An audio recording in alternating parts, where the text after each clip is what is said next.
নমস্কাৰ বন্ধু-বান্ধৱীসকল, আপোনালোক সকলোকে মোৰ নতুন ভিডিঅ'লৈ স্বাগত জনাইছোঁ।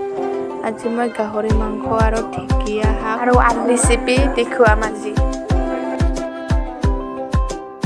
এতিয়া আমি লৈছোঁ পিঁয়াজ, নহৰু, আদা বটা আৰু জালুক গুড়ি আৰু গৰম মছলা। এতিয়া আমি কেৰাহীত তেল গৰম হ'বা দি পিঁয়াজ দিলোঁ। পিঁয়াজখিনি গৰম হোৱাৰ পিছত গাহৰি দিলোঁ। এতিয়া আমি হালধি দি তাত ঢাকি দিছোঁ।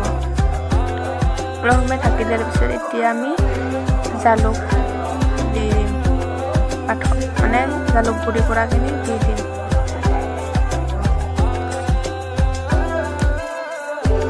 এতিয়া মাংসখিনি অলপ লাৰি দি ঢাকন দি দিম। তাৰপিছত আৰু ঢেকীয়াখিনি দি দিম। ঢেকীয়াখিনি দি দিয়াৰ পিছত আৰু ঢাকন দি দিম।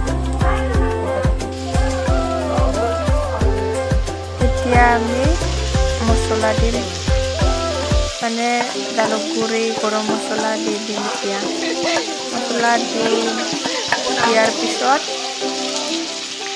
আৰু অলপ লাৰি দি কিনে ঢাকনটো দি দিম।